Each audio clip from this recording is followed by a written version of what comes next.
you to find out, did I move on to stage 2 of the bucket of chalk competition? Well, the answer is no. The one fail did not allow me to move on. I wasn't fast enough. I'm disappointed. Just kidding! Got him! I did move on to stage 2 of the bucket of chalk competition. Maybe I tricked you guys there. I don't know though. You guys are pretty smart, so I probably did not. I'm gonna be honest with you. So yeah, that's great news. Today, I'm gonna be showing you my stage 2 run from the bucket of chalk competition. And if I move on to stage 3, you'll even get to see that and possibly even stage 4. We're all gonna figure it out in this here video. So I already talked all about the competition in the last video, but I'm gonna give you a quick rundown. So stage 2 had around 75 competitors because there was 155 to start and they had to cut that in half. So it was around 75, maybe a little bit more. And on stage 2, you had 1 fail allowed. And if you failed once, you were good. If you failed a second time, your time stopped right there. And once again, just like stage 1, the top 50% move on. And this course is gonna be a lot more difficult than stage 1. Stage 1 was more of a speed-based course. This one is very, very technical and tough. And once again, you see me at a competition and you want one of these awesome new electric Enzo hats, please come up to me. We're probably gonna have a ton of them on us at every competition that I'm going to this year. So yeah, make sure if you want one of these, come to me at a competition. It's gonna be great. So we're gonna get started with my stage 2 run. Let's get into it. So the first obstacle was a replica of the hammer drop from American Ninja Warrior. It wasn't the exact same, but it was pretty similar. It was so cool though. Basically, you had to jump up onto this big thing, catch it as it drops down, then you have to climb up and on top of it, and then once you're on top of it, it turns into a tick-tock, and you must jump to the bar from the tick-tock as it's swinging. So a lot to do on just one piece of an obstacle, pretty crazy. Once you catch the bar, you're allowed to dismount. That was a super creative first obstacle and very intimidating as well. So next was the falling shelves. Basically, it was like this falling shelves from the show. Those 2 X holds, you had to catch the first one. I linked the first one, and then moving into the reverse grab. So the reverse grab was just like that last move on the show. It was really, really cool. And yeah, once I dismounted from it, I felt good. Then I took a little bit of time and rest leading into the next obstacle because I knew it was gonna be a tough one. This was a salmon ladder, but it wasn't any ordinary salmon ladder. Your normal salmon ladder, you're just going up, you're chilling. These rungs were coming out like crazy, so you had to go up and around the rungs. So it was really hard. As you can see, every time I go up, I adjust the bar just to make sure I have it because these are big power moves. It's like doing a skip every single time, maybe even more power required than a skip. So it's just a lot of power over and over and over. And then at the very top, I accidentally skipped on one side, which I found kind of funny. And then moving on to these sky hooks. So basically these sky hooks twisted around. So you had to shade down to the bar, reach to the ring, and then spun the sky hook around. Then it spun back on me, and then I had to spin it back around again. That took out a little bit of energy, but then once I got it fully spun around, it locked in, and I had to hop the ring. So then I hopped the ring to the next hook, reached straight to the ring, and dismounted. And that obstacle, those 2 obstacles together at least, were pretty pumpy, so I got a little tired at that point, so I decided to rest for a bit, leading in to the coolest air surfer replica you'll ever see. This replica of the air surfer was just insane. It was like super light. It felt just like the shows did, but instead of going downwards, it was going upwards, which makes it a lot harder. So going into it, I went across the ropes, pretty easy. I took 1 backswing on the first one, landed it. 1 backswing on the second one, landed it. And then the next part was a UFO catch, and this was actually giving some people some trouble just because of the precision required for it. And then UFO catch, landed it. Only 1 backswing on each one and dismount. I felt really comfortable and smooth on those. And then was the last obstacle before the crazy finish, which was the buckets. And at this point, I was starting to feel a little tired, I'm not gonna lie to you. And everyone was telling me I have to go because I might run out of time. So I went. And I took 1 backswing, I landed the first one pretty good. And these are harder than they look. I'll tell you, if you don't catch them dead center, you will peel right off. And that's the issue that I had on the second bucket. I swung to it and I caught it a little forward and there was no chance of saving it, unfortunately.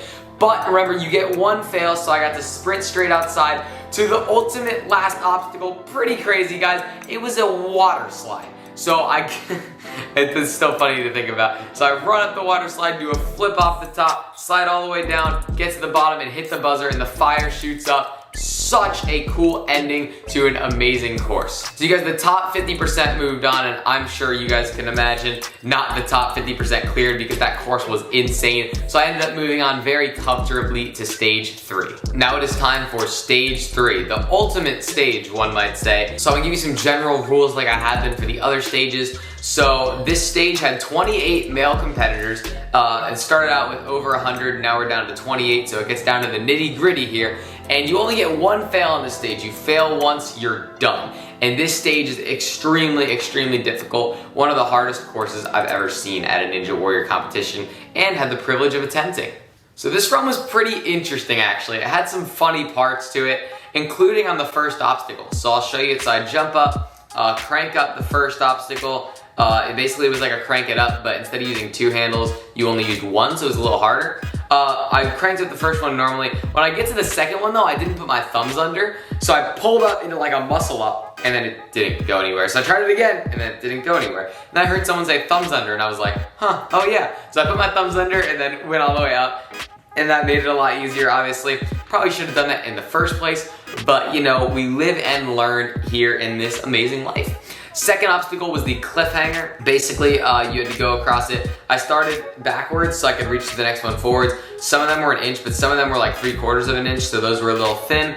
But then it was basically just some reaches. It wasn't like any big moves. You could with the 𝗧 if you didn't have a long reach, but I had a long enough reach to where I could do it. So yeah, I will say they were little slick cliffhangers, which made them a little harder, but I got to the end, and then I rested before the Ninja Killer, which was the inverter. And if you guys haven't seen the inverter, it was an obstacle on American Ninja Warrior this year, where basically you have to go onto a board, tilt it over, reach around, reach back up, tilt it again, go to another board, tilt it down. So this was one giant inverter board. This one was even bigger than the one on the show. And I knew that with my skill set personally, I couldn't reach it down and pull up because I have good pull strength, but not good enough to get all the way up there just because of how wide the board was. So thanks to 𝗦𝗛𝗢𝗥𝗧𝗦 who came up with this beta, because he came up with a beta to skip the entire move. You couldn't touch anywhere where the plexiglass is, so it was a big skip if you wanted to skip it. But basically, I treated it like an unstable bridge, and I skipped it.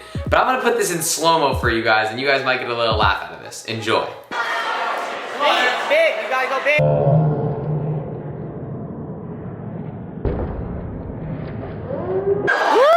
Yeah, so I smacked my head on it while I went for it and still held on. Not sure how I held on, but I'm happy that I did.